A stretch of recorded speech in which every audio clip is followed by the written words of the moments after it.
গাছটা দেখবেন আরো ছাতার মতো তৈরি হবে। তো ধন্যবাদ পাশে থাকার জন্য। আরো প্রচুর ভ্যারাইটি দেখাবো আপনাদেরকে। মোটা গুড়ি, পুরনো মোটা গাছ। এটা হলো আমেরিকান রেড পালমার। এই সেই বিখ্যাত আমেরিকান রেড পালমার। অনেকে আমের সাইজটা থেকে বুঝতে পারবেন না, যে মনে করবেন যে হঞ্জু।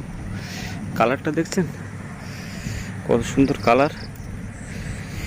অলরেডি যে আমটা 700-র উপরে হয়ে গেছে সাইজ। আমার হাতে পাঞ্জায় বের পাচ্ছে না, তাহলে বুঝতে পারছেন এই শুধু একটা আম না।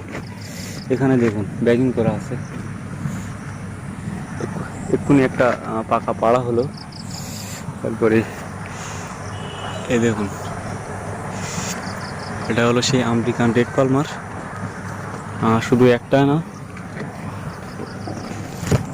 আরও দেখাবো। দেখুন এটা হলো আপনার এটাও আমেরিকান রেড পালমার। অনেকে ধরতে পারবেন না, ভেবে নেবেন যে এটা হলো হঞ্জু। কালারটা সেই। এই গাছগুলো কিন্তু মাদার হিসেবে মাটিতে বসানো। প্রচুর মাদার প্ল্যান্ট আছে।